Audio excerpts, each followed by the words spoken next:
रोजगार पथ में आपका स्वागत है। आज हम लोग स्पेशल लेकर आए हैं, संविधान का एक पार्ट है। देखा जाए तो 74वां गणतंत्र दिवस जो बीता है आपका, उसी के लिए स्पेशल कुछ खास चीज़ें लेकर आई गई हैं। क्योंकि देखा जाए ये चीज़ें जो लाई गई हैं आम चीज़ों में नहीं बताया जाता है, ये कुछ ही स्पेशल है। तो हम लोग देखते हैं इसको कि जो गणतंत्र दिवस है 26 जनवरी, ये क्यों खास है हमारे लिए और इसको मनाने का क्या तात्पर्य होता है।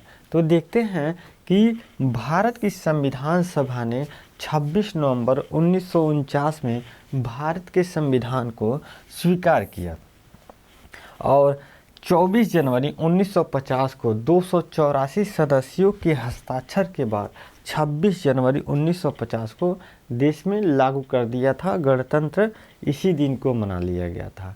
लेकिन अगर ये बात देखेंगे कि 26 नवंबर 1949 को ही देश में जो संविधान था उसको निर्माण कर लिया गया था। एक चीज़ हम देखते हैं कि 2 वर्ष 11 माह और 18 दिन का जो समय है आपका, यही लगा था संविधान निर्माण के लिए। सबको पता होगा कि इतने दिन लगा था संविधान का निर्माण करने में। तो क्या हम ये कहें कि ये जो दिन है आपका, संविधान का प्रथम बैठक जो हुआ था आपका, देखेंगे कि 9 दिसंबर आपका 1946 का समय था प्रथम बैठक। इसी दिन से प्रथम बैठक संविधान सभा का माना जाता है। तो क्या हम 26 नवंबर 1949 को गिनते हैं या 26 जनवरी 1950 को गिनते हैं? तो ये चीज़ कन्फ्यूज मत होइएगा कि 26 जनवरी 1950 को गिनते हैं। ये जो दिन था 2 वर्ष 11 माह 18 दिन का, 9 दिसंबर 1946 से लेकर 26 नवंबर 1949 का ही दिन गिना जाता है। ठीक है, क्योंकि पूरा संविधान हमारा इसी दिन बनकर तैयार हो गया था। इसीलिए देखेंगे कि 26 नवंबर 1949 को ही संविधान दिवस मनाया जाता है। ठीक है, तो ये क्लियर आपको हो जाना चाहिए था।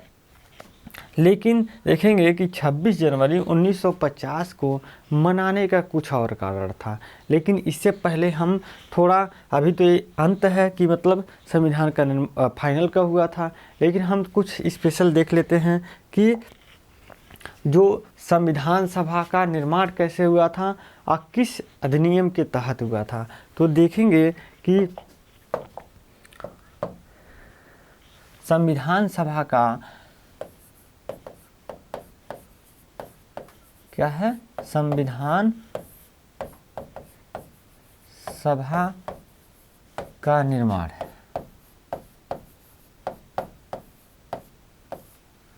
कैसे हुआ था? तो देखेंगे कि एक अधिनियम आई थी, कैबिनेट मिशन।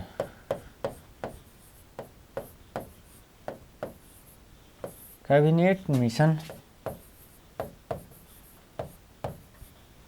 जो 3 सदस्यों का एक ग्रुप था। ये इंग्लैंड से आया था। ये इसलिए आया था कि भारत को स्वतंत्र करने का, देखा जाए तो अभी तक का सबसे मुख्य, एक प्रकार से देखा जाए तो ये मिशन था। क्योंकि देखेंगे कि इससे पहले क्रिप्स मिशन आया था, तो उसने भी पूर्ण रूप से भारत को स्वतंत्र करने की बात नहीं कर रहा था। लेकिन जो आपका कैबिनेट मिशन है, यह भारत को स्वतंत्र करने की पूर्ण रणनीति के साथ आया था कि आप संविधान सभा का निर्माण करिए, आप अपने लिए एक संविधान तैयार करिए। इसके वजह से देखेंगे तो इसी के रूप में संविधान सभा का निर्माण किया गया।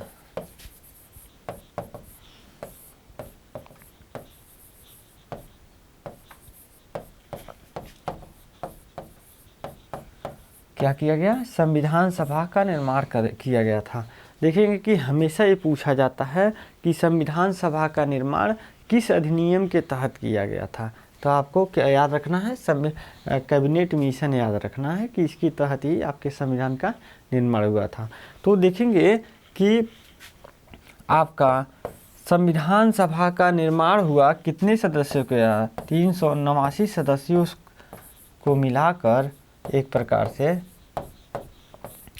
इसका निर्माण किया गया संविधान सभा का। अब इसके बाद देखेंगे कि संविधान सभा का प्रथम बैठक स्टार्ट कब हुआ था, तो आप देखेंगे कि 9 दिसंबर 1946 को प्रथम बैठक हुआ था संविधान सभा का। और इसी दिन देखेंगे कि डॉक्टर सच्चिदानंद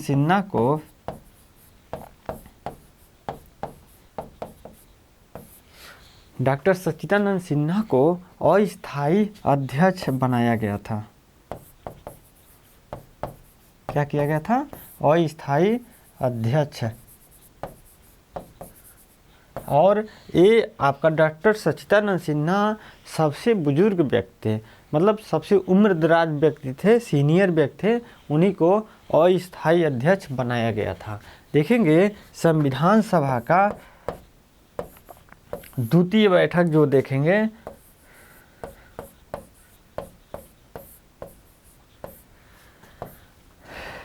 11 दिसंबर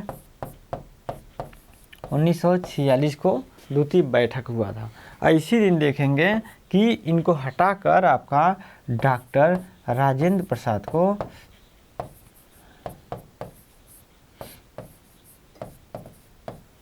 क्या किया गया था? डॉक्टर राजेंद्र प्रसाद को स्थायी अध्यक्ष बनाया गया था।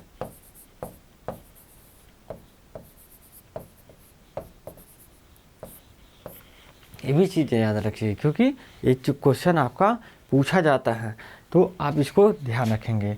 देखेंगे कि 13 दिसंबर 1946 को, ये 5वां नंबर है आपका, 1946 को आप देखेंगे कि जवाहरलाल नेहरू इनके द्वारा उद्देश्य प्रस्ताव लाया गया था।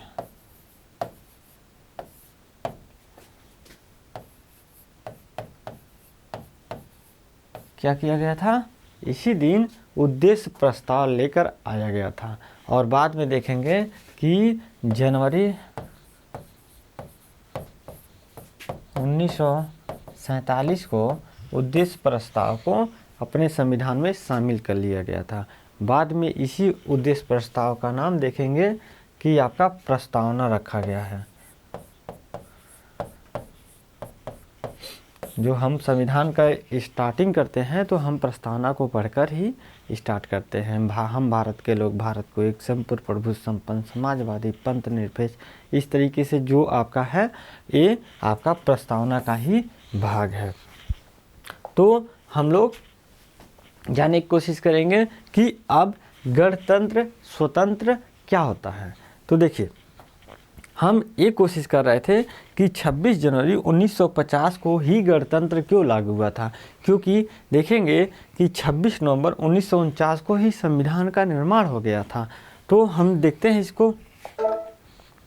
देखिए, 26 जनवरी चुनने का कुछ कारण थी, खास वजह, क्योंकि देखेंगे कि 26 जनवरी 1930 को आपका अंग्रेज़ों की गुलामी के खिलाफ कांग्रेस ने पूर्ण स्वराज की डिमांड किया था।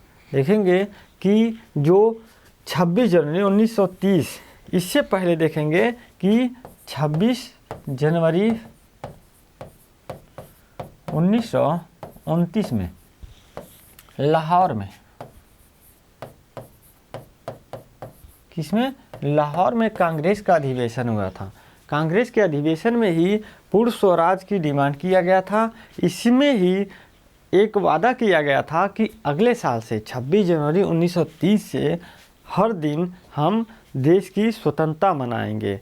यही खास वजह थी कि 26 जनवरी आपका वेट किया जा रहा था 26 जनवरी 1950 का, नहीं तो 26 नवंबर 1949 को ही संविधान दिवस मना लिया गया होता। ठीक है, और उसी दिन पूर्ण रूप से आप जानते हैं कि गणतंत्र मना लिया गया होता, लेकिन बाद में इस डेट को वेट किया गया। ठीक है, तो आगे चलते हैं। देखिए, संविधान का विशेष कुछ जान लेते हैं, क्योंकि संविधान के एक एक क्वेश्चन आपका बनता है। इसके लिए आप जान लीजिए ये निर्माण करने में देखेंगे कि समय का अभी हम जस्ट बताए हैं कि 2 वर्ष 11 माह 18 दिन का जो समय लगता है आपका, इतना दिन लगा था आपके संविधान का निर्माण करने में। और इसको देखेंगे कि बहस करने में 100 कितना दिन लगा था, 114 दिन लगा था बहस करने में। और वाचन कितना था, वाचन 3 था। और देखेंगे लगभग में 64 लाख रुपया लगा था, क्योंकि 63,96,729 रुपया लगभग लगा था। तो हम एक औसत मानते हैं कि लगभग 64 लाख रुपया लगा होगा। ठीक है। और प्रारूप समिति के जो देखेंगे प्रारूप तैयार करने वाले कौन थे, BN राव थे, संविधान सभा का प्रारूप तैयार करने वाले। और एक चीज़ देखेंगे कि इसके लेखक, जो मूल संविधान आपका था, मूल संविधान का प्रति तैयार करने में सबसे बड़ा आपका योगदान था प्रेम बिहारी नारायण रायजादा। ठीक है, कहीं कहीं रायजादा भी शॉर्टकट लिख देता है, लेकिन ये इनका फुल नाम क्या है, प्रेम बिहारी नारायण रायजादा। और देखेंगे कि वर्तमान में कितने अनुच्छेद है, 395 हैं। भाग कितने हैं, 22 हैं। अनुसूची कितनी है, तो 12 है। क्योंकि मूल संविधान जब बना था तो अनुसूचियों की संख्या आपका देखेंगे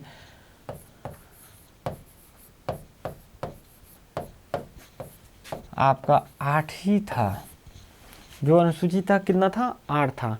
लेकिन बाद में देखेंगे 1951 में प्रथम संविधान संशोधन के द्वारा 9वां अनुसूची जोड़ दिया गया। देखेंगे कि 10वां अनुसूची आपका दल बदल का है, उसको कब जोड़ दिया गया था, आपका 52वां संविधान संशोधन में इसको भी जोड़ दिया गया था। देखेंगे 11वां को 73वां संविधान संशोधन में जोड़ा गया था। और बाद में देखेंगे कि 12वां अनुसूची को 74वां संविधान संशोधन 1993 में इसको भी जोड़ दिया गया था। तो वर्तमान में कितना है, देखिए एक क्वेश्चन कई बार बन चुका है कि अनुच्छेद पूर्ण रूप से कितने हैं, क्योंकि बहुत कंफ्यूज करता है। लोग जानते हैं कि अनुच्छेद की संख्या बढ़ गई है, और भाग में भी देखेंगे कि भाग भी समझते हैं कि मूल संविधान से और इतनी वर्तमान समय में भाग की संख्या बढ़ चुकी होगी, लेकिन ऐसा नहीं है। अनुसूचियों की संख्या बढ़ी है, पहले 8 था, अब कितना है, 12 हो गई हैं। और अनुसूची के विषय में भी बहुत पूछा जाता है। देखिए हम जानते हैं कि लोकतंत्र और गणतंत्र में अंतर क्या होता है, थोड़ा इसको क्लियर करने की कोशिश करते हैं। देखेंगे लोकतंत्र जो होता है आपका, लोकतंत्र शब्द की उत्पत्ति ग्रीक शब्द के डेमोक्रेटिक से हुई है। किससे हुई है, डेमोक्रेटिक से हुई है। और देखेंगे कि इसका मतलब क्या होता है, लोकतंत्र जनता का, देखिए बहुत ही इम्पॉर्टेंट है, क्या कहना चाह रहा है, लोकतंत्र जो है जनता का, जनता के लिए, जनता के द्वारा आपका किया जाने वाला शासन। किसका मतलब, जनता का, जनता के लिए, जनता के द्वारा किया जाने वाला शासन ही लोकतंत्र होता है। जैसे देखेंगे कि ब्रिटेन और जापान लोकतंत्र तो हैं, लेकिन गणतंत्र नहीं है। इसका मतलब क्या समझते हैं, क्योंकि देखेंगे कि यहाँ का जो प्रशासन प्रमुख होता है वह वंशानुगत होता है, कि मतलब एक परिवार से ही आता है और स्टेप बाय स्टेप चलता रहता है, उसका बेटा, उसकी बेटी, इस तरीके से एक प्रकार से वंशानुगत चलता रहता है। इसकी वजह से हम आपका ब्रिटेन को भी या जापान को भी हम लोकतंत्र तो मानेंगे, लेकिन गणतंत्र नहीं मानेंगे। क्योंकि गणतंत्र का परिभाषा होता है कि सभी जो भी प्रमुख होता है देश का चलाने वाला, वह जनता के द्वारा ही चुना जाए, तभी जाके हम उसको गणतंत्र मानेंगे।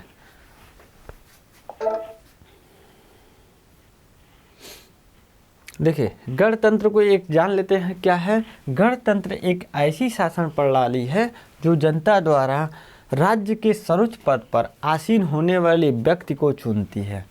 ठीक है, तो गणतंत्र का मतलब ही होता है कि जहाँ पे जनता का इन्वॉल्व हो, जनता का ही एक प्रकार से अपना राज हो, क्योंकि जनता के द्वारा चुने हुए प्रतिनिधि ही इस पे आसीन होते हैं। नहीं तो लोकतंत्र का मतलब तो है कि जनता के द्वारा चुने हुए प्रतिनिधि ही शासन करते हैं, लेकिन गणतंत्र में भी यही सिस्टम होता है कि जनता का ही अपना आधिपत्य हो। ठीक है, तो आज के बाद ये सब चीज़ें नहीं कन्फ्यूज होंगे आप लोग कि लोकतंत्र और गणतंत्र में अंतर क्या होता है। देखिए, गणतंत्र राज्य में सर्वोच्च पद पर आसीन होने वाले, यही बात कह रहा है यहाँ पे भी। ठीक है, तो इस चीज़ को ध्यान देंगे आप। अब देखते हैं थोड़ा ध्वज विशेष, जो हम देखेंगे गणतंत्रता दिवस पर और आपका स्वतंत्रता दिवस पर झंडा फहराते हैं। इसका भी कुछ खास वजह होती है और कुछ खास प्रक्रिया के द्वारा होता है, क्योंकि सभी लोग क्लियर नहीं कर पाते हैं, समझ नहीं पाते हैं कि ये नियम क्या है। लेकिन हम देखते हैं कि देखिए यहाँ पे स्वतंत्रता दिवस पर जो आपका देखा जाए तो 15 अगस्त की बात कर रहा है। कैसा बात कर रहा है? 15 अगस्त की बात कर रहा है कि प्रधानमंत्री जो है ध्वजारोहण करते हैं। देखेंगे कि स्वतंत्रता दिवस जो 15 अगस्त का समय होता है, उस पर प्रधानमंत्री ध्वजारोहण करते हैं और झंडे को नीचे से खींचकर ऊपर ले जाया जाता है। ये नियम जान लीजिएगा, क्योंकि कोई बताएगा ना ये सिस्टम। और इसको बाद में तब उसे खोल कर फहराया जाता है। ठीक है, नीचे से ऊपर झंडे को लेकर जाते हैं और झंडे को फहराते हैं। ठीक है, एक नियम है एक प्रकार से। और देखेंगे कि स्वतंत्रता दिवस के अवसर पर किसी भी विदेशी अतिथि को हम नहीं बुलाते हैं। ठीक है, थोड़ा मिसप्रिंटिंग है, हम नहीं बुलाते हैं स्वतंत्रता दिवस के अवसर पर। लेकिन यही प्रक्रिया आपका देखेंगे कि गणतंत्र दिवस पर आपका 26 जनवरी का जो समय होता है, उस पे हम अतिथि को भी बुलाते हैं और झंडा को कौन फहराता है? राष्ट्रपति फहराते हैं। तो 26 जनवरी जो गणतंत्र दिवस होता है एक प्रकार से, यह आपका राष्ट्रपति ध्वज फहराते हैं और जो झंडा होता है आपका ऊपर ही बंधा रहता है, उसको खोलकर आपका फहराया जाता है। एक कॉमन मतलब डिफरेंट चीज़ें हैं कि गणतंत्र दिवस और स्वतंत्र दिवस। देखेंगे स्वतंत्र दिवस पर नीचे से झंडा लेकर जाया जाता है ऊपर, तब खोलकर फहराया जाता है। और कौन फहराता है? प्रधानमंत्री। प्रधानमंत्री फहराते हैं। लेकिन वही हम अगर गणतंत्र दिवस की बात करें, ऊपर ही झंडा बंधा रहता है आपके डंडे में और उसके बाद उसको खोलकर फहरा देते हैं। और कौन फहराता है? राष्ट्रपति फहराते हैं। तो भी आपका क्या है? डिफरेंस है। और एक डिफरेंस और है, स्वतंत्रता दिवस पर हम मेहमान को बुलाते हैं। कि कब बुलाते हैं? गणतंत्र दिवस पर बुलाते हैं, स्वतंत्रता दिवस पर नहीं बुलाते हैं। थोड़ा कंफ्यूज मत होइएगा। ठीक है, यहाँ पे राष्ट्रपति फहरा रहे हैं और यहाँ पे राजनयिकों को बुलाते हैं दूसरे देश के। किसी भी मेहमान को हम क्या करते हैं? गणतंत्र दिवस के ही अवसर पर बुलाते हैं, स्वतंत्र दिवस के अवसर पर नहीं हम बुलाते हैं। ठीक है, देखिए संविधान निर्माण में सहायक समितियां एवं अध्यक्ष, क्योंकि देखते हैं आप लोग हमेशा कि इसके विषय में बहुत ज़्यादा पूछा जाता है कि प्रारूप समिति के अध्यक्ष कौन थे, राज्यों का जो समिति कौन के अध्यक्ष कौन थे। तो ये सब चीज़ें हम जानने की कोशिश करेंगे। देखेंगे प्रक्रिया विषयक नियम संबंधी समिति जो था, संचालन समिति, आपका वित्त एवं स्टाफ समिति, राष्ट्रीय ध्वज संबंधी तदर्थ समिति के अध्यक्ष कौन थे? आपके डॉक्टर राजेंद्र प्रसाद थे। ठीक है, कितने प्रकार के थे? प्रक्रिया विषयक नियम संबंधी आपका संचालन समिति के और वित्त एवं स्टाफ समिति के, राष्ट्रीय ध्वज संबंधी तदर्थ समिति के अध्यक्ष कौन थे? आपका डॉक्टर राजेंद्र प्रसाद थे। देखेंगे कि संघीय शक्तियों संबंधी समिति के अध्यक्ष, संघीय संविधान समिति के अध्यक्ष और राज्य संबंधी समिति के अध्यक्ष कौन थे? आपके जवाहरलाल नेहरू। देखिए इसको लिख कर याद करेंगे तो याद करने में आपको आसानी होगी। सबसे इम्पोर्टेंट आ जाता है आपका, देखेंगे कि प्रारूप समिति, क्योंकि ये इतना बार पूछा जा चुका है एग्जामों में कि मत पूछिए, बहुत ज़्यादा पूछा जा चुका है। तो याद रखिए आप कि प्रारूप समिति के अध्यक्ष कौन थे? आपके डॉक्टर अंबेडकर जी थे। और नेक्स्ट देखते हैं प्रत्यय पत्र संबंधी समिति के अध्यक्ष कौन थे? अलाद कृष्ण स्वामी अय्यर। ठीक है, और थोड़ा मिसप्रिंटिंग है, यहाँ देखा जाए कार्य संचालन समिति के अध्यक्ष कौन थे? के.एम. मुंशी थे। और संविधान सभा के कार्यकारिणी समिति के अध्यक्ष कौन थे? जी.वी. मौलंकन थे।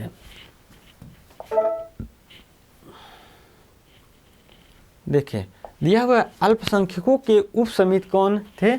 इसके अध्यक्ष कौन थे? आपका H.C. मुखर्जी थे। और मौलिक अधिकारों संबंधी उप समिति के अध्यक्ष आपका कौन थे? J.B. कृपलानी थे। और मौलिक अधिकार, अल्पसंख्यक एवं जनजाति और अपवर्जित संबंधी सलाहकार समिति के अध्यक्ष कौन थे? सरदार वल्लभ भाई पटेल थे। तो ये सभी समितियों के अध्यक्ष को, जो मुख्य अध्यक्ष हैं, उनको जानना अनिवार्य होता है, क्योंकि बहुत ज़्यादा क्वेश्चन इस सबों से बनता है।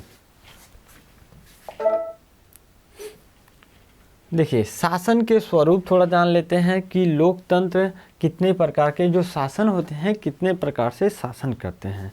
तो देखेंगे हम लोग,